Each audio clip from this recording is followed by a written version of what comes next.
Hello my YouTube family, welcome back to my YouTube channel Palak beauty care salon.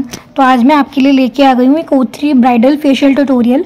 ये facial all skin types होता है, हर type की skin पे जाता है, चाहे आपकी स्किन ऑयली हो, ड्राई हो, नॉर्मल हो, पिगमेंटेड हो, टैंड हो, एक्ने हो, किसी भी टाइप की स्किन पे ये फेशियल बेस्ट फेशियल होता है और सारी टैनिंग एक झटके में रिमूव कर देता है। बहुत ही अच्छा ग्लो देता है, इसलिए तो इसे ब्राइडल फेशियल कहते हैं, क्योंकि ज़्यादातर ब्राइड्स करवाती हैं जब प्री ब्राइडल लिया जाता है, ताकि उनके फेस पे बहुत अच्छा सा ग्लो आए और बहुत सुंदर लगे वो अपनी शादी में, अपनी वेडिंग में। तो आप देख रहे हैं कि मैं किस तरह से फेशियल करूँगी स्टेप बाय स्टेप।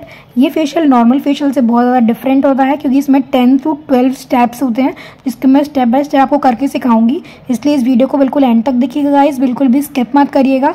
और जो भी मेरे न्यू व्यूअर्स हैं जिन्होंने अभी तक मेरा चैनल सब्सक्राइब नहीं किया है, तो guys what are you waiting for.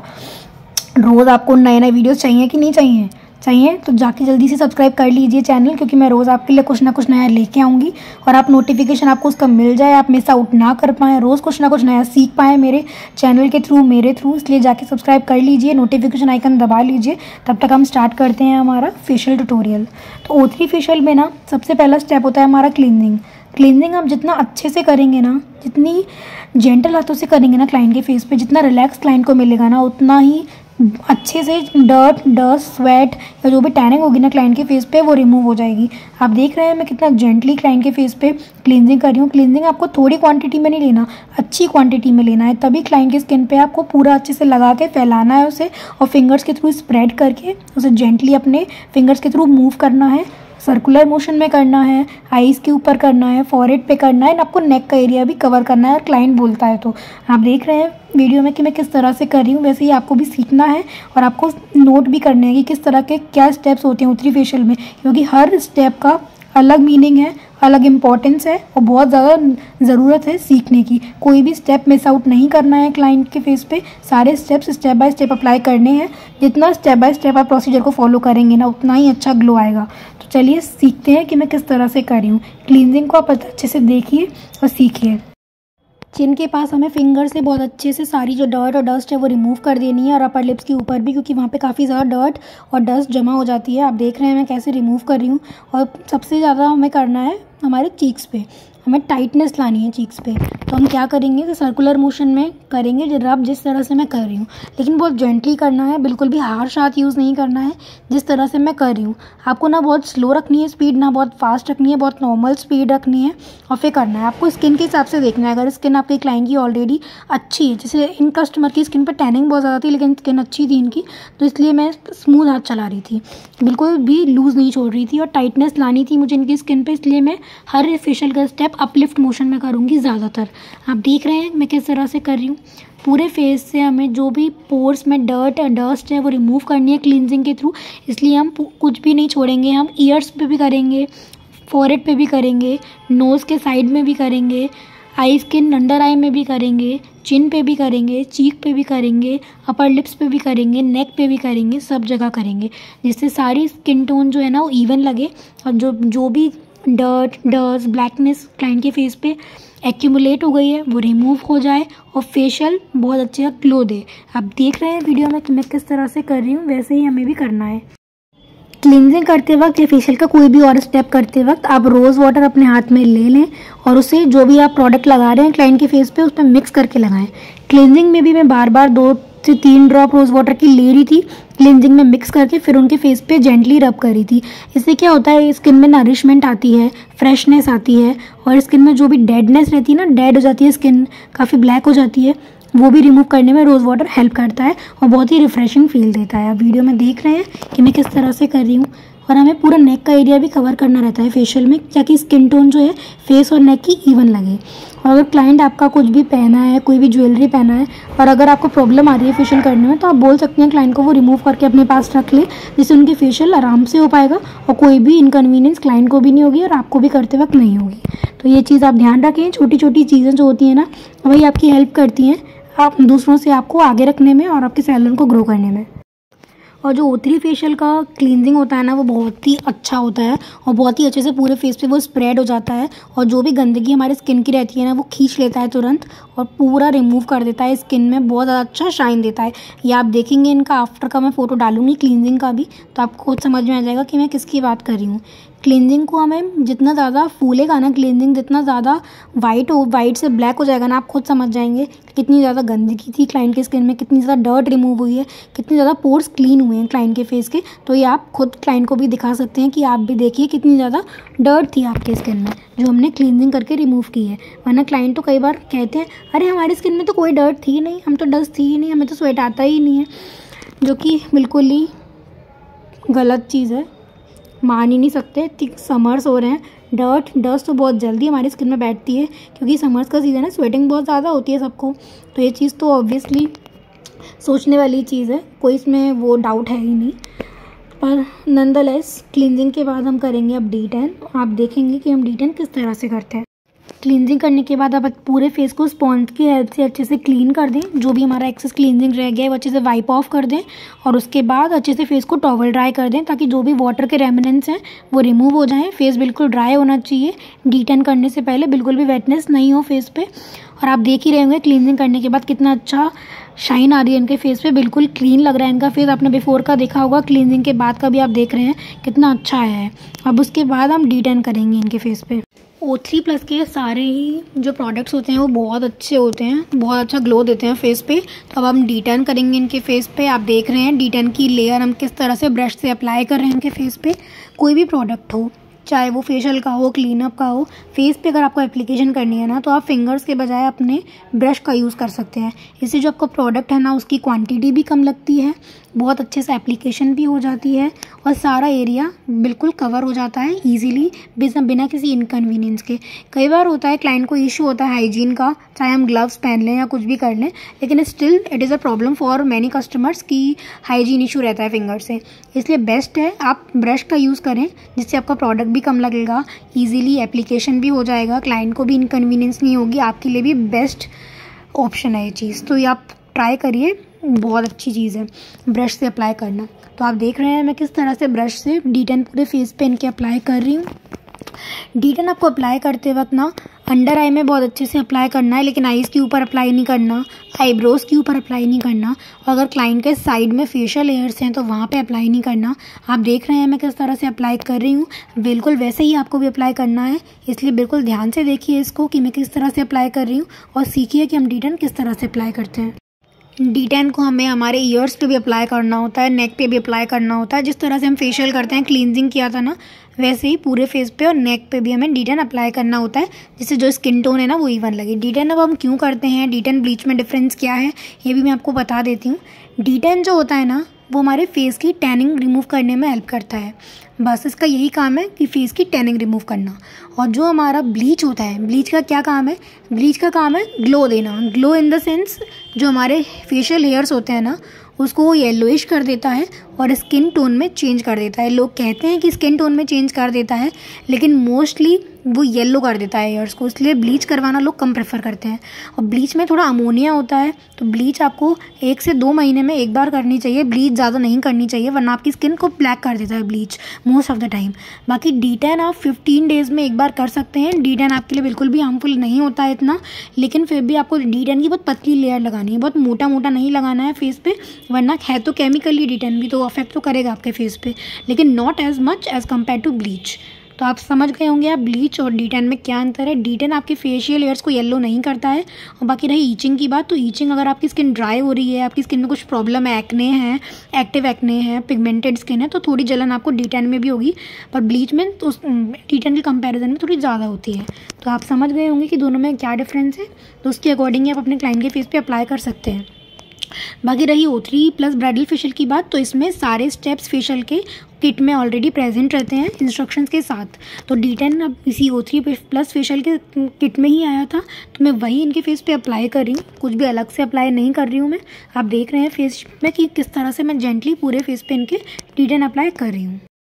Face के साथ साथ हम नेक पे भी D10 लगाएंगे और जो O3+ हमारी ब्राइडल किट आती है ना, वो सिर्फ एक पर्सन के लिए आती है और एक पर्सन के लिए ही सफिशिएंट रहती है। आप एक से ज़्यादा उसमें करेंगे तो आप कॉम्प्रोमाइज़ करने वाली बात करेंगे। इसलिए हम जो D10 होता है वो नेक पे भी लगाते हैं, जिससे जो D10 है वो सारी टैनिंग रिमूव करते हैं, बहुत अच्छा ग्लो दिखता है इनके फेस पे। इसलिए नेक भी कवर करिए, बिल्कुल नेक छोड़ना नहीं है आपको। प्रोडक्ट बचाने के चक्कर में बहुत अच्छे से अप्लाई करना है अगर आपको इसके रिजल्ट अच्छे चाहिए तो। उसके बाद हम अपर लिप्स पे रिमूव कर देंगे थोड़ा सा D10, क्योंकि इनके अपर लिप्स थोड़ी ईचिंग हो रही थी, इनके हेयर्स भी ज़्यादा थे, तो मैंने तुरंत रिमूव कर दिया, वहाँ से ज़्यादा देर नहीं छोड़ा।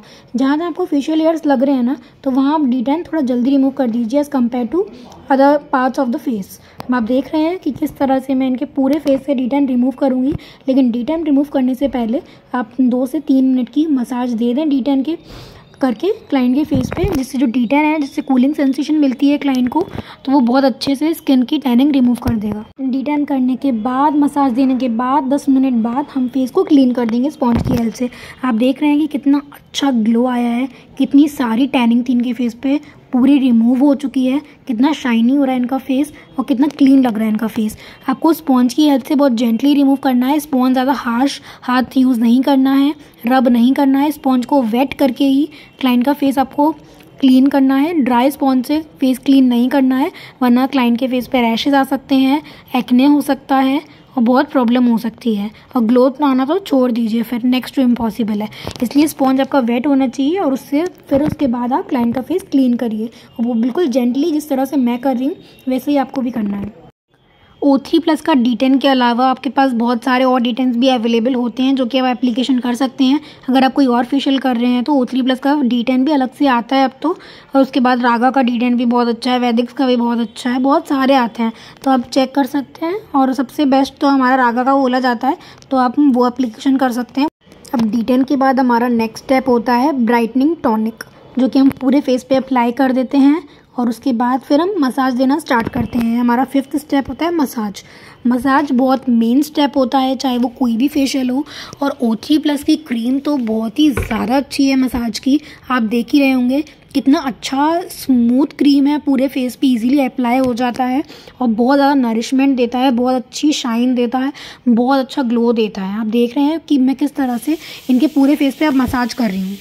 जितनी अच्छी मसाज आप देंगे ना क्लाइंट के फेस में, फेशियल में, उतना अच्छा ग्लो क्लाइंट के फेस पे आएगा और उतना अच्छा रिजल्ट आपके फेशियल का निकलेगा क्लाइंट के फेस पे, और उतना ज़्यादा सेटिस्फाइड आपका क्लाइंट होकर जाएगा आपके सैलून से। तो हमारे मसाज के भी कुछ स्टेप्स होते हैं, कुछ स्पेसिफिक स्टेप्स होते हैं, जिससे क्लाइंट की स्किन में ग्लो आए, स्किन में टाइटनिंग आए, स्किन एक्सफोलिएट हो, क्लाइंट को रिलैक्स मिले, उसकी मसल्स रिलैक्सड हों, जो भी उसमें स्किन में टेंशन है वो रिमूव हो। तो सारे स्टेप्स को फ्रेंड्स बहुत ध्यान से देखिएगा और प्रैक्टिस करिएगा अपने ऊपर ही कि हम किस तरह से O3+ फेशियल में या किसी भी और फेशियल में आप सेम स्टेप्स अप्लाई कर सकते हैं। लेकिन मसाज अच्छे से देना बहुत इंपॉर्टेंट होता है, क्योंकि जितनी अच्छी मसाज देंगे ना, उतना ही अच्छा ग्लो आएगा आपके क्लाइंट के फेस पे। मसाज ही का आप ये बोल सकते हैं कि प्राइमरी स्टेप होता है, बहुत इंपॉर्टेंट स्टेप होता है किसी भी फेशियल का। क्लीनअप और फेशियल में यही तो डिफरेंस होता है मसाज का। क्लीनअप में हम मसाज नहीं देते हैं, या देते भी हैं तो 2 से 5 मिनट की देते हैं, और जबकि फेशियल में हम 15 से 20 मिनट की मसाज दे देते हैं अकॉर्डिंग टू स्किन टाइप। अगर स्किन अच्छी है तो 10 से 12 मिनट इनफ है। अगर स्किन काफ़ी ज़्यादा लूज़ हो रही है तो 15 से 20 मिनट आप अपने अकॉर्डिंग दे सकते हैं मसाज। अब आप देख रहे हैं कि मैं किस तरह से मसाज दे रही हूँ। ये सारे स्टेप्स बहुत ज़्यादा इंपॉर्टेंट हैं।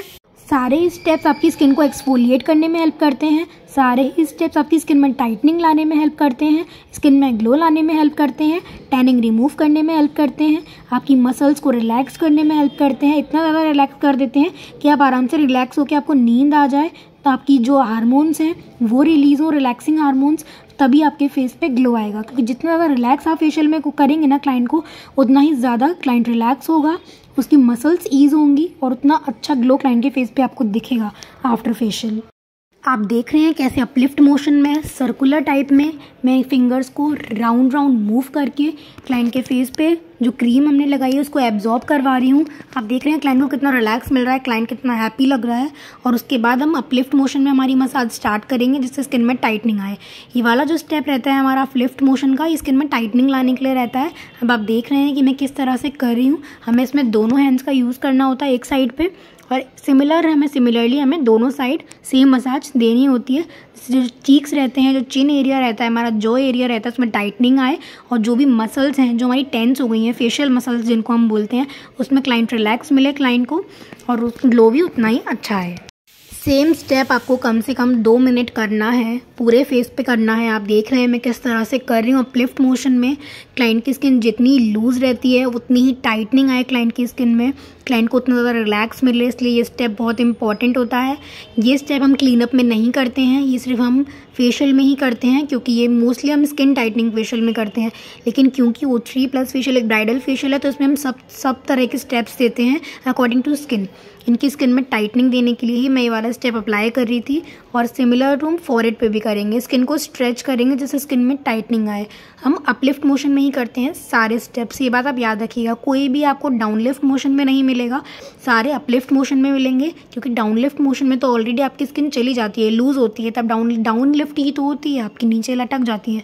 तो उसे अपलिफ्ट करने के लिए हम अपलिफ्ट मोशन में मसाज देते हैं क्लाइंट के फेस पे। अपलिफ्टिंग मसाज के बाद फिर से दूसरा अपलिफ्टिंग स्टेप मैं आपको बता रही हूँ। ये हमें सिर्फ 2 फिंगर्स की हेल्प से उसको सर्कुलर मोशन में अपलिफ्ट डायरेक्शन में हमें अप्लाई करना है। बिल्कुल जिस तरह से मैं कर रही हूँ वीडियो में, बिल्कुल वैसे ही आपको भी करना है। तो आप देखेंगे कि स्किन में टाइटनिंग के साथ साथ ग्लो भी कितना अच्छा आएगा। जो भी स्टेप आप फेशियल में करते हैं ना गाइज, आपको कम से कम 1 से 1.5 मिनट तो करना ही है। और कम से कम हमारे पास 12 से 13 स्टेप्स रहते हैं हमारे फेशियल के, depend on the type of skin. Skin किस टाइप की है उसके अकॉर्डिंग हम फेशियल के स्टेप्स अप्लाई करते हैं फेस पे। अब आप देख रहे हैं कैसे मैं सर्कुलर मोशन में दोनों तरफ सिमिलर स्टेप अप्लाई कर रही हूँ, ताकि स्किन में अपलिफ्टमेंट आए, टाइटनिंग आए और ग्लो भी आए। हम फेशियल करवाते ही क्यों हैं, क्लाइंट क्यों करवाना चाहते हैं फेशियल? एक तो उनकी टैनिंग रिमूव हो जाए, दूसरा ग्लो आए, तीसरा स्किन में टाइटनिंग आए, और तीसरा जो उनकी पिगमेंटेशन है वो रिमूव हो, जो उनकी स्किन एजिंग दिखने लग गई है, एंटी एजिंग फेशियल होते हैं उसके लिए, तो वो उसके स्टेप्स भी अलग होते हैं। तो हर फेशियल के अलग अलग स्टेप्स होते हैं, टाइप्स ऑफ स्किन में जो भी डिफेक्ट हो रहा है, जो भी प्रॉब्लम हो रही है, उसके अकॉर्डिंग हम मसाज करते हैं क्लाइंट के फेस पे। बाकी क्लींजिंग के स्टेप सेम होते हैं, स्क्रब के स्टेप सेम होते हैं। और एक और चीज़ क्लाइंट आप सोच रहे होंगे कि मैंने इसमें स्क्रब नहीं किया, क्योंकि O3+ ब्राइडल फेशियल में स्क्रब होता ही नहीं है। इसमें हम क्लींजिंग करते हैं, देन D10 करते हैं, देन उसके बाद हम सीरम लगा के, ब्राइटनिंग टॉनिक लगा के सीधे हम मसाज स्टार्ट करते हैं, जैसे कि मैंने इस वीडियो में किया है। अब ये 3rd स्टेप है जो मैं कर रही हूँ स्किन टाइटनिंग के लिए। तो आप नोट कर लीजिए, जब भी आप स्किन टाइटनिंग फेशियल करें तो ये 3 स्टेप्स जो मैंने किए हैं स्टेप बाय स्टेप आपको करने ही हैं। तो आप देख रहे हैं कि दोनों हैंड्स की चारों फिंगर्स को मैं कैसे अपलिफ्ट मोशन में मूव कर रही हूँ, एक को क्लॉकवाइज एक को एंटी क्लॉकवाइज, वैसे ही आपको भी करना है। तो आप देख रहे हैं इससे स्किन में कितनी अच्छी टाइटनिंग आ रही है इनके फेस पे। ग्लो तो आप अभी से देख ही रहे होंगे, इनके फेस का ग्लो कितना अच्छा लग रहा है। जबकि आपने बिफोर का देखा होगा इनका, स्टार्टिंग में जो मैंने पिक्चर डाला था, कितनी ज़्यादा टैनिंग थी, कितनी ज़्यादा स्किन लूज हो रही थी।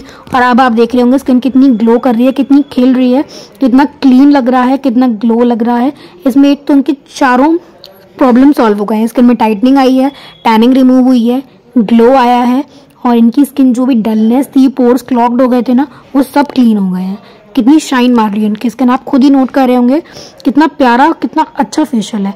तो ये वाला फेशियल आप भी कर सकते हैं, किसी भी टाइप की स्किन पे कर सकते हैं। आंख बंद करके कर दीजिए, चाहे किसी भी टाइप की स्किन में कोई भी प्रॉब्लम हो, ग्लो बहुत ही अच्छा देता है, बहुत ही सुंदर देता है। इसका प्राइस भी आप रख सकते हैं अराउंड 1200 to 1500 या 2000 भी आप रख सकते हैं, depends upon the type of area in which you are working और in which salon you are working. अगर आप बिगनर हैं तो भी आप 1000 से ऊपर इस फेशियल का चार्ज रख सकते हैं। इसकी किटी अराउंड 600 to 700 आती है, तो उसके अकॉर्डिंग आप इसका प्राइस चार्ज कर सकते हैं, क्योंकि इसमें स्टेप्स भी बहुत ज़्यादा होते हैं और इसमें हमारा मेहनत भी बहुत लगता है, हमारी सर्विस भी लगती है, तो उसके अकॉर्डिंग आप चार्ज कर सकते हैं। इसके बाद हमारा नेक्स्ट स्टेप होता है मशीन मसाज। मशीन के थ्रू हम मसाज देते हैं। अब मैंने इसमें गैल्वेनिक मशीन यूज़ की है, आपके पास कोई और मशीन हो जो आप फेशियल मसाज में आप दे सकते हैं तो आप वो उसका यूज़ कर सकते हैं। जैसे मसाजर भी होते हैं और high frequency machine for acne, तो बहुत सारी मशीन्स होती हैं जिसका आप यूज़ कर सकते हैं, पर मेरे लिए गैल्वेनिक मशीन बेस्ट है, तो मैं हमेशा उसी का यूज़ करती हूँ। गैल्वेनिक मशीन क्या करती है ना, ये जो हमने प्रोडक्ट लगाया है स्किन में, जो हम क्रीम अप्लाई की है हमने मसाज करते वक्त, ये इसको पूरी क्रीम को स्किन में एब्जॉर्ब करवा देती है। ये इतनी अच्छी मशीन है। अब इसमें क्या करना होता है, इसमें सिर्फ हमें क्लाइंट को एक स्टिक होती है इसकी, वो क्लाइंट को हाथ में पाम में पकड़ानी होती है, उनको बोलना होता है अच्छे से टच करके रखें वो, और उसके बाद उसके 2 एंड्स हमारे पास होते हैं जिसको हम रोल करते हैं उनके फेस में, जैसे मैं इस वीडियो में कर रही हूँ उनके फेस पे।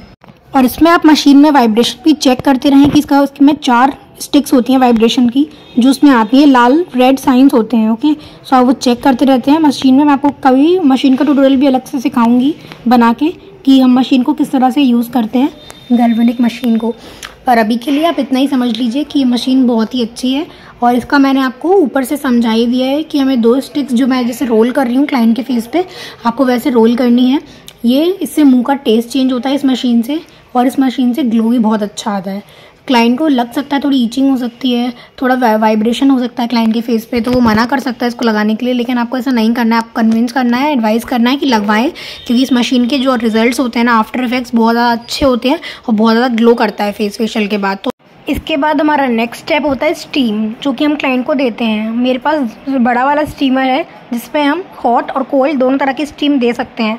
इन summers we usually give cold steam, क्योंकि हॉट स्टीम तो हम नहीं दे सकते, फेस में वैसे ही इतनी स्वेटिंग रहती है, समर का सीज़न है, तो समर में हम हमेशा कोल्ड स्टीम देते हैं एंड विंटर्स में हम हमेशा हॉट स्टीम देते हैं।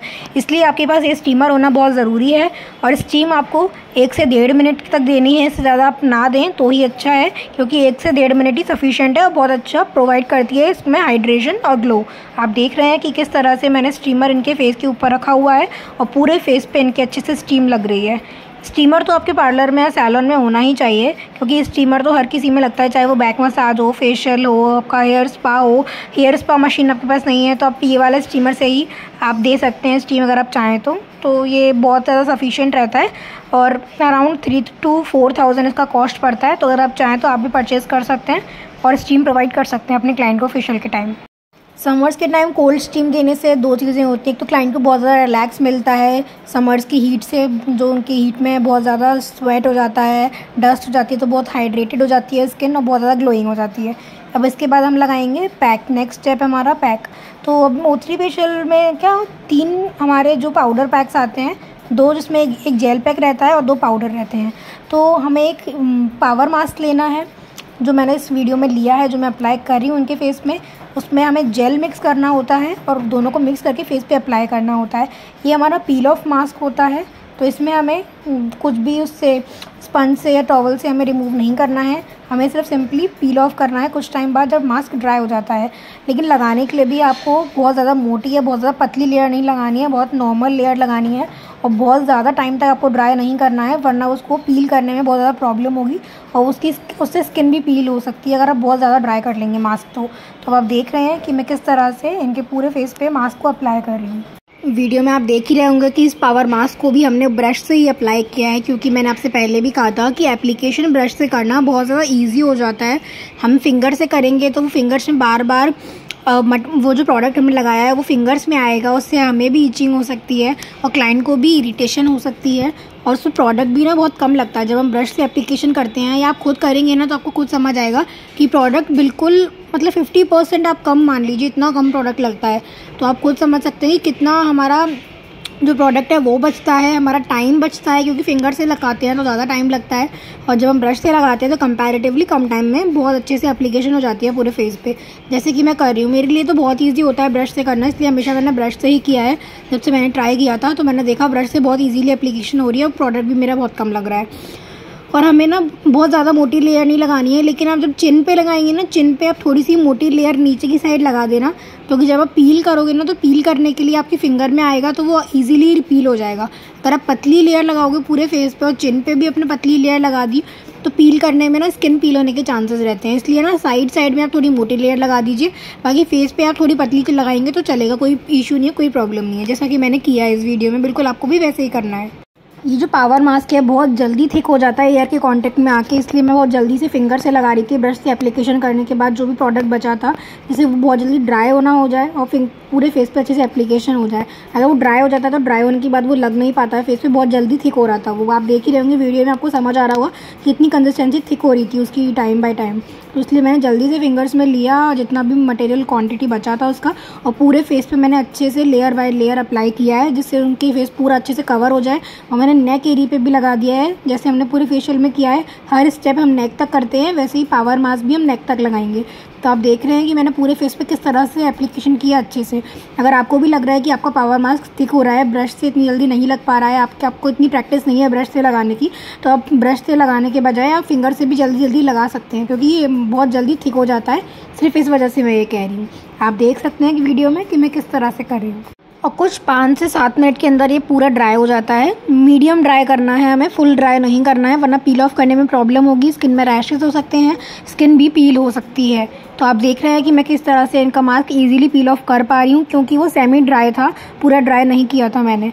आप देख रहे हैं किस तरह से पील कर रही हूँ मैं, वैसे ही आपको भी पील करना है।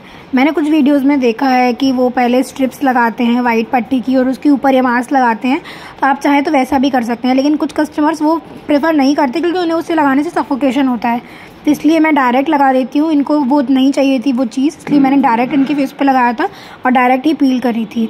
और जब आप O3+ ब्राइडल फेशियल की आप वो पढ़ेंगे ना बुकलेट की, उससे कैसे लगाया जाता है, तो उसमें भी लिखा था कि डायरेक्ट ही लगाते हैं। तो मैं इसमें डायरेक्ट ही लगाती हूँ, क्योंकि कस्टमर्स को प्रेफर नहीं होता है कि मैं पट्टी के ऊपर फिर लगाऊँ, तो वो नहीं प्रेफर करते हैं बिकॉज ऑफ सफोकेशन, उन्हें इरिटेशन होती है। इसलिए मैंने डायरेक्ट लगा के डायरेक्ट ही पील किया है। और ये बात याद रखिएगा, आप नोट कर लीजिए कि हमें पावर मास्क जब हम लगाते हैं हमें सेमी ड्राई करना है, फुल ड्राई नहीं करना है। जो हम दूसरे पैक्स में करते हैं पूरा ड्राई करेंगे तो स्किन पील हो जाएगी, इसलिए सेमी ड्राई करें। हल्का सा वेट होगा तभी आप पील करना स्टार्ट कर दें, तो वो ईजिली पील भी हो जाएगा और उस पर ग्लो भी आपका फेस पे अच्छा आएगा, कोई भी प्रॉब्लम नहीं होगी, जैसा कि मैं इस वीडियो में कर रही हूँ। जब भी आप पावर मास्क लगाएं ना, तो आपको आईज़ पे नहीं लगाना है, ये बात आपको याद रखना है। आपको आईब्रोज़ पे नहीं लगाना है, क्योंकि आईब्रोज़ पील होने के चांसेस रहते हैं, उसके हेयर निकलने के चांसेस रहते हैं। इसलिए आपको आईब्रोज़ पे नहीं लगाना है कभी भी। एक बात आपको याद रखनी है, आपको आईज़ में नहीं लगाना है, आपको आपकी आई लैशेज़ पे नहीं लगना चाहिए। ये बात याद रखेंगे। अगर थोड़ा लग भी जाता है, आप तुरंत उसे वाइप आउट कर दें, बिल्कुल भी नहीं लगा रहना चाहिए, वरना उसको निकालने में काफ़ी प्रॉब्लम हो सकती है और उससे आपकी जो लैशेज़ हैं वो भी निकल सकते हैं। इसलिए आपको ये चीज़ आपको रखनी है प्रिकॉशन लेते हुए कि आपको आईज़ पे नहीं लगाना, आईब्रोज़ पे नहीं लगाना, आई लैशेज़ पे नहीं लगाना। अंडर आई में आप बिल्कुल लगा दें, क्योंकि अंडर आई में डार्क सर्कल्स रहते हैं, तो इनको रिमूव करने में काफ़ी अच्छा लगता है, अच्छा रहता है। ये मास्क हेल्प करता है, काफ़ी हेल्पफुल रहता है, कूलिंग सेंसेशन भी देता है। तो इसलिए आप अंडर आई में लगा दें, और जहाँ जहाँ भी इसको ड्राइनेस लग रही है क्लाइंट को, आप वहाँ भी अप्लाई कर दें स्किन पे थोड़ा थिक लेयर लगा के। जैसे चिन के पास थोड़ी सी ड्राइनेस लग रही थी इन क्लाइंट को, तो मैंने वहाँ थोड़ा ज़्यादा लगाया था। अपर लिप्स के पास थोड़ी लग रही थी, तो मैंने वहाँ लगा दिया था। तो उसके अकॉर्डिंग हम लगा सकते हैं। उसके बाद क्लाइंट को वैक्सिंग भी करवानी थी, तो फिर मैंने उसकी लिए प्रिपरेशन की। तब तक क्लाइंट बोल रही थी कि वो खुद ही कर लेंगी पील ऑफ, तो वो अपना खुद ही, मैंने उनको मिरर दे दिया था, तो वो खुद ही पील ऑफ करने लग गई थी। उनकी नोज़ रिंग के पास काफ़ी पेन हो रहा था उन्हें, क्योंकि उनकी अभी ही उन्होंने नोज़ पियर्स करवाई थी अभी कुछ टाइम पहले ही, इसलिए तो वो खुद ही प्रेफर करा उन्होंने कि मैं खुद ही रिमूव कर लेती हूँ। तब तक उन्हें लेट भी हो रहा था, इसलिए मैंने वैक्सिंग का प्रिपेयर किया, वैक्सीटर वगैरह मैंने गर्म किया। तो आप देख रहे हैं कि किस तरह से ये पील कर रही हैं, आप वो भी देख लीजिए। खुद पील करते हैं आप तो ज़्यादा कंफर्टेबल रहते हैं। कई लोग खुद पील करना नहीं पसंद करते, तो वो हम ही उनके लिए पील कर देते हैं। कोई पीलिंग मास्क ऐसा होता है ना कि बहुत आराम से करना होता है, आप उसमें बिल्कुल जल्दबाजी नहीं कर सकते। अगर आपने थोड़ा भी, आपका नेल भी स्किन में टच हो गया ना पील करते वक्त, तो वहीं उनको कट आ जाएगा या रैशेस भी आ सकते हैं। इसलिए आपको बिल्कुल आराम से, बिल्कुल पेशेंस के साथ पील करना होता है मास्क। तो आप देख रहे हैं कि मेरी कस्टमर किस तरह से अपने मास्क को पील कर रही है। उसके बाद मैं फिर आ गई थी, क्योंकि मेरा वैक्स हीटर ऑलरेडी मैंने रख दिया था हीटिंग करने, तो मैंने फिर इनका मास्क पील करने में किया इनकी हेल्प कि जल्दी से पील हो जाए बहुत अच्छे से। क्योंकि मैं इसलिए भी कह रही हूँ, कस्टमर्स कई ऐसे भी होते हैं कि वो खुद मास्क पील करते वक्त अपनी स्किन पील कर लेंगे, लेकिन फिर they will blame it on us कि ये तो आपने कर दिया। तो इसलिए मैंने कहा कि नहीं, मैं ही कर देती हूँ, आप रहने दीजिए। तो फिर मैंने ही किया इनका पील। अगर आप घर में भी कर रहे हैं O3+ ब्राइडल फेशियल, तो भी आप ये याद रखें कि जब भी आप पीलिंग मास्क लगा रहे हैं तो बहुत आराम से पील करना है आपको, बिल्कुल भी रश नहीं करना है। जितना आराम से पील करेंगे ना उतना अच्छा रहेगा। और सेमी ड्राई मास्क में ही पील कर लें आप। और उसकी लेयर भी आपको सेमी थिक लगानी है, बहुत ज़्यादा थिक नहीं लगानी, बहुत ज़्यादा ड्राई नहीं लगानी। और ये मास्क बहुत जल्दी थिक हो जाता है, मैंने पहले भी बोला है, इसलिए आपको बहुत जल्दी लगाना पड़ेगा। आप किसी और की हेल्प भी ले लें अगर आप अकेले हैं तो एक साइड आप लगा लें फेस का, एक साइड वो आपका फ्रेंड होगा तो वो लगा देगा। तो इससे आपका जल्दी से फेस पूरा कवर हो जाएगा और मास्क भी थिक नहीं होगा। इसके बाद एक एब्रिटिन सीरम होता है हमारा O3+ ब्राइडल फेशियल किट में। तो हमें पावर मास्क पील करने के बाद उस सीरम को लेना है, अच्छी क्वांटिटी में लेना है और पूरे फेस पे अच्छे से अप्लाई करना है। आप देख रहे हैं वीडियो में कि मैंने किस तरह से इनके पूरे फेस पे अप्लाई किया है। नेक पे भी अप्लाई कर दें और पूरे फेस पे, चीक्स पे, चिन पे अच्छे से आप उसको स्प्रेड कर दें। बिल्कुल भी थिक नहीं लगना चाहिए, आराम से करें और पूरे फेस पे अप्लाई करें। जितने आराम से आप एप्लीकेशन करेंगे ना उतना अच्छा आउटकम उसका आएगा। तो आप देख रहे हैं वीडियो में कि मैं किस तरह से मैंने सीरम लिया है, उनके पूरे फेस पे एप्लीकेशन की है। एब्यूटिन सीरम आपकी जो पिगमेंटेशन हो जाती है उसकी इफेक्ट्स को भी न्यूट्रलाइज करने में हेल्प करता है। आपकी जो सेल्स, जो फेस की फेशियल सेल्स, उसको रिपेयर करने में हेल्प करता है जो डैमेज हो जाती हैं। आपकी स्किन टोन को इवन करता है, आपके फेस को ग्लो देता है। आप देख रहे हैं कि पूरे फेस पे मैंने किस तरह से इनके अप्लाई किया था। और उसके बाद हमारा नेक्स्ट स्टेप आता है, हमारा जो सेकंड मास्क रहता है, अब हम उसका एप्लीकेशन करेंगे, पाउडर मास्क। उसको भी हम जेल में मिक्स करेंगे जो हमारे U3+ फेशियल किट में आता है। दोनों को मिक्स करके हम पूरे फेस पे ब्रश की हेल्प से एप्लीकेशन करेंगे, जिस तरह से मैं इस वीडियो में कर रही हूँ। ये वाला मास्क भी हमारा उतना ही वैसा ही है जैसे हमारा पहले वाला हमारा पावर मास्क था, पील ऑफ मास्क। ये वाला भी हमारा पील ऑफ मास्क है।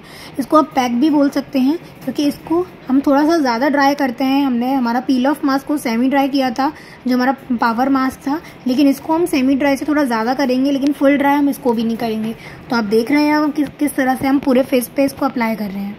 कोई भी mask, pack, facial massage, scrub कुछ भी लगाते हैं ना आप, तो आपको फेशियल बेल्ट लगाना ही है हेयर पे। मैंने इन कस्टमर के लगाया था, आपने जब पहले मेरी वीडियो देखी होगी, लेकिन अब मैंने रिमूव कर दिया था क्योंकि उससे इनको इरिटेशन हो रही थी, इनको अच्छा नहीं लग रहा था, उनको थोड़ा हेड में हैवी लग रहा था, तो इसलिए मैंने उसको निकाल दिया था। तो फिर उनको रिलैक्स फील होने लग गया था क्योंकि फेशियल का हमारा मेन मोटो होता है क्लाइंट को रिलैक्स फील करवाना, इसलिए मैंने निकाल दिया था कि कोई बात नहीं, मैं आपके हेयर भी वॉश करवा दूँगी अगर प्रॉब्लम हुई तो इसलिए मैंने रिमूव कर दिया था। और उसके बाद ही मैंने इनका मास्क लगाना स्टार्ट किया था। तो आप देख रहे हैं कि हम किस तरह से पूरे फेस को कवर कर रहे हैं। ये वाला पैक भी बहुत जल्दी थिक हो जाता है, एब्यूटिन पावर मास्क भी बोलते हैं हम इसको। इसका भी वही काम है कि जो हमारी फेशियल सेल्स डैमेज हो जाती हैं उसको रिपेयर करता है, उनको रिफ़्रेश करता है, फेस को नरिशमेंट प्रोवाइड करता है। और जो हमारी UV रेडिएशंस, जो सन की रेडिएशन से जो हमारी स्किन डैमेज हो जाती है ना, उसको ग्लो करने में, रिपेयर करने में, उसको शाइन देने में हेल्प करता है। और स्किन टोन, साथ ही साथ हमारा स्किन टोन जो होता है वो जो डल हो जाता है उसको एक टोन ऊपर करता है, इवन करता है और बहुत ही ज़्यादा शाइन और रेडियंस प्रोवाइड कराता है हमारे फेस में। इसलिए ये वाला स्टेप भी बहुत ज़्यादा इंपॉर्टेंट है। ये हमारे फेशियल का लास्ट स्टेप है, last but not the least. इसके बाद हमारा एक और स्टेप है जो हमारा फाइनल स्टेप होगा। लेकिन ये सारे ही स्टेप्स O3+ फेशियल किट में ना बहुत ज़्यादा इंपॉर्टेंट होते हैं, इसलिए सबको आपको सीखना बहुत ज़रूरी है। सबका अपना टाइम रहता है, हर एक स्टेप को इतने टाइम के लिए करना होता है जो मैंने इस वीडियो में बताया है। आप हर किसी का टाइम नोट कर सकते हैं, लेकिन पैक्स का मैंने डाला है कि पैक कितना देर सूखना चाहिए, तो वो आपको खुद देखना है कि कितना सूख रहा है according to the temperature of the room और वेदर के अकॉर्डिंग रहता है कि वो कब कितना जल्दी सूख रहा है, कितना जल्दी ड्राई हो रहा है। लेकिन मैंने आपको बता दिया, आपको पावर मास्क सेमी ड्राई करना है और जो हमारा एब्यूटिन पाउडर मास्क है जो हम अभी एप्लीकेशन किया है हमने, उसको आपको सेमी ड्राई से थोड़ा ज़्यादा ड्राई करना है, लेकिन फुल ड्राई आपको उसको भी नहीं करना है। तो आप देख पा रहे होंगे कि किस तरह से हमने पूरे फेस पे इनकी एप्लीकेशन की थी। अब इनका एब्यूटिन पाउडर मास्क भी पूरा अच्छे से ड्राई हो चुका है, तो हम उसको पील ऑफ करेंगे। जितना पील ऑफ हो सकता है उतना पील ऑफ आप कर दीजिए। और उसके बाद जो पील ऑफ नहीं हो रहा है, बहुत ज़्यादा ड्राई अगर हो चुका है, तो आप या तो क्लाइंट का फेस वॉश करवा दीजिए या तो आप अपना स्पॉन्ज लीजिए, सॉफ्ट वाला आपका जो भी अवेलेबल हो, उसको अच्छे से वेट करिए, उसमें रोज़ वाटर डालिए, थोड़ा सा डिप करिए फेस पे, रोज़ वाटर डैप कर दीजिए और अपने स्पॉन्ज को अच्छे से वेट करके क्लाइंट का फेस आप अच्छे से वाइप ऑफ कर दीजिए जो भी इनके रेमिनेंस रह गए हैं एब्यूटिन पाउडर मास्क के, तो आप अच्छे से पोंछ लीजिए जिससे क्लाइंट को कोई भी इरिटेशन नहीं होगी और जो पील ऑफ नहीं हो पा रहा था तो वो भी अच्छे से वाइप आउट हो जाएगा।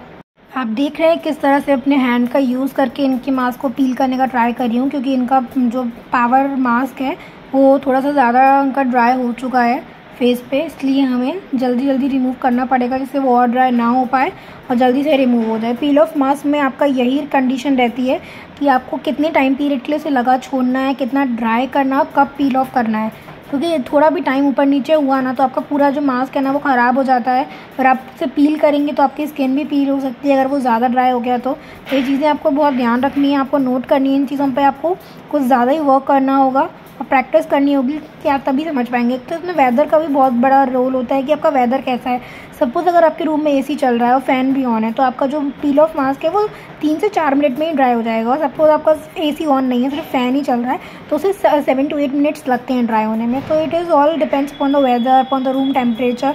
तो ये चीज़ें आपको नोट करनी है और समझना है कि किस तरह से ये चीज़ें वर्क करती हैं और उसके बाद ही आपको एप्लीकेशन करनी है और फिर ही आप उसको पील ऑफ करें। पूरे पैक को अच्छे से हम पील करने के बाद फिर जहाँ जहाँ भी आपको लग रहा है कि पैक ज़्यादा ड्राई हो गया है, उसके बाद आप एक स्पॉन्ज लें, उसको अच्छे से वाटर में डिप करें। पूरा स्पॉन्ज अच्छे से वेट होना चाहिए, वाटर में एब्जॉर्ब होना चाहिए उसके अंदर। और उसके बाद आप पूरे फेस पे उससे जो हमारा एक्सेस पैक रह गया, उसके रेमिनेंट्स रह गए हैं, आप उसे वाइप आउट कर दें। लेकिन आपको ये बात याद रखनी है कि जो आपका स्पॉन्ज आप यूज़ कर रहे हैं वो थोड़ा सॉफ्ट होना चाहिए और बहुत ज़्यादा वाटर में डिप होना चाहिए, बिल्कुल भी ड्राई नहीं होना चाहिए। अगर आप ड्राई स्पॉन्ज फेस पे रब करेंगे तो फेस पे रैशेज आ जाएंगे और जो हमारा पाउडर पैक लगाया है हमने, पील तो होगा ही नहीं और रैशेज और आएंगे, उस पर पूरी स्किन रेड हो जाएगी। इसलिए हम ये एडवाइजेबल रहता है हमेशा कि जो स्पॉन्ज आप यूज़ कर रहे हैं या टॉवल जो भी आप यूज़ कर रहे हैं वो हमेशा वेट होना चाहिए। अगर आपके पास स्पॉन्ज नहीं है तो आप टॉवल को वेट करके भी फेस को आप पोंछ सकते हैं, वाइप आउट कर सकते हैं। लेकिन आप स्पॉन्ज से करेंगे तो वो बहुत ज़्यादा अच्छे से हो जाएगा और जल्दी हो जाएगा। आप वीडियो में देखेंगे कि मैं किस तरह से बहुत जल्दी पूरा फेस को वाइप आउट कर रही थी और बहुत अच्छे से हो भी रहा था। तो यही चीज़ आपको भी अप्लाई करनी है, सीखनी है कि हम किस तरह से करते हैं। स्पॉन्ज तो आजकल काफ़ी तरह के आ गए हैं, आजकल हैंडी भी आ गए हैं। अगर आपके पास वो नहीं है तो किसी भी नॉर्मल कॉस्मेटिक शॉप से आप एक स्पॉन्ज ले सकते हैं सॉफ्ट। आप बोलेंगे फेशियल स्पॉन्ज दे दो तो वो दे देंगे, अवेलेबल होते हैं मार्केट में। और उसके बाद ही आप फिर फेशियल करें। अगर आप खुद के फेस पे भी फेशियल कर रहे हैं तो भी आप स्पॉन्ज से ही वाइप आउट करें, अगर आपसे मास्क पील नहीं हो रहा है तो। ये बहुत ही बेस्ट पॉसिबल सोल्यूशन है। आपने वीडियो में देखा होगा नोज़ के पास काफ़ी पैक जल्दी ड्राई हो जाता है, तो उसको वाइप आउट करने में थोड़ी प्रॉब्लम आती है। स्किन से पील तो होता ही नहीं है, काफ़ी ज़्यादा प्रॉब्लम होती है इनकी नोज़ पिन की वजह से, और थोड़ा इशू हो रहा था। इसलिए मैंने जो स्पॉन्ज है उसको वाटर में डिप करके फिर इनकी नोज़ पे हल्का सा रोज़ वाटर डैप करके फिर रिमूव किया था। तो कितना जल्दी रिमूव हो रहा था, बहुत स्मूथली रिमूव हो रहा था। तो आप चाहें तो आप भी ये चीज़ कर सकते हैं। इसलिए आप अगर खुद पे भी कर रहे हैं फेशियल घर पे तो रोज़ वाटर तो आप हर फेशियल के स्टेप में इन्वॉल्व कर सकते हैं, क्योंकि रोज़ वाटर तो आपके फेस में नरिशमेंट प्रोवाइड करवाता है और रिफ्रेशिंग फील भी देता है बहुत ज़्यादा। स्किन आपकी ग्लो भी करती है और स्किन में जो ब्लैकनेस होती है उसको रिमूव करने में भी हेल्प करता है। काफ़ी लोग तो जो नॉर्मल डेली यूज़ में क्रीम्स लगाते हैं, मॉइस्चराइज़र लगाते हैं, उसमें भी रोज़ वाटर मिक्स करके लगाते हैं, क्योंकि फेस पे नरिशमेंट प्रोवाइड करवाता है वो। मास्क पूरा अच्छे से रिमूव होने के बाद, पील ऑफ होने के बाद, वाइप आउट होने के बाद आप क्लाइंट का फेस अच्छे से वॉश करवा दें जिससे सारे रेमिनेंट्स पैक के रिमूव हो जाएं। और उसके बाद हमारा आता है फेशियल का लास्ट स्टेप, जो कि आता है हमारा SPF 30 जो हमारा क्रीम रहता है, उसको पूरे फेस पे अच्छे से अप्लाई करना। जैसे हमारा स्किन जो है फेशियल के बाद थोड़ी सेंसिटिव हो जाती है, उसके पोर्स जो है वो ओपन हो जाते हैं, बहुत ज़्यादा डर्ट क्लीन सब हो जाता है, पूरी डर्ट चली जाती है, स्वेटिंग रिमूव हो जाती है, टैनिंग रिमूव हो जाती है, थोड़ी स्किन सेंसिटिव हो जाती है, सॉफ्ट हो जाती है। इसलिए हम क्रीम या मॉइस्चराइज़र या SPF एडवाइजेबल होता है कि आपने फेशियल क्लीनअप करवाया है, ब्लीचिंग करवाई है, तो उसके लास्ट में वो अपने फेस पे अप्लाई करें नरिशमेंट के लिए। और जो स्किन आपकी सॉफ्ट हो जाती है उसको कवर करने के लिए, उसके पोर्स को कवर करने के लिए, जिससे आप कहीं बाहर जाएं फेशियल करवा के तो आपकी स्किन में पोर्स वापस क्लॉग ना हो और डर्ट एंड डस्ट आपकी स्किन में डायरेक्ट ना जाए। क्रीम या SPF जो भी आप लगाते हैं ना, एक कवर का काम करती है आपके फेस पे, इसलिए एडवाइजेबल होता है कि हमेशा लगानी ही चाहिए। और सिर्फ SPF कभी नहीं लगाना चाहिए, SPF तो सिर्फ सनस्क्रीन रहता है, सनस्क्रीन के ऊपर आपको कोई क्रीम या मॉइस्चराइज़र ज़रूर लगाना चाहिए। तो ये चीज़ें आप नोट कर लीजिए और फिर एप्लीकेशन कीजिए, बहुत अच्छा रिजल्ट आएगा।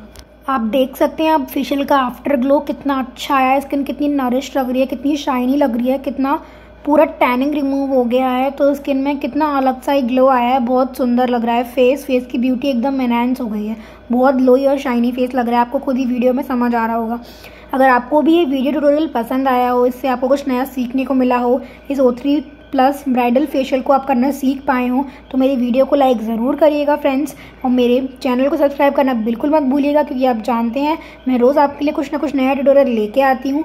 आप अगर उसका नोटिफिकेशन मिस नहीं करना चाहते, आपको वो वीडियो चाहिए, तो आप अभी मेरे चैनल को सब्सक्राइब कर लीजिए, नोटिफिकेशन आइकन दबा लीजिए, जिससे आपको वो वीडियो टाइम टू टाइम मिलती रहे उसका नोटिफिकेशन। और इस वीडियो को अपने फ्रेंड्स के साथ भी ज़रूर शेयर करिएगा ताकि वो भी इस फेशियल को करना सीख पाएँ। चलिए मिलते हैं कल नेक्स्ट ट्यूटोरियल में। Till then bye bye, take care friends, see you tomorrow. जय श्री राम, राधे राधे।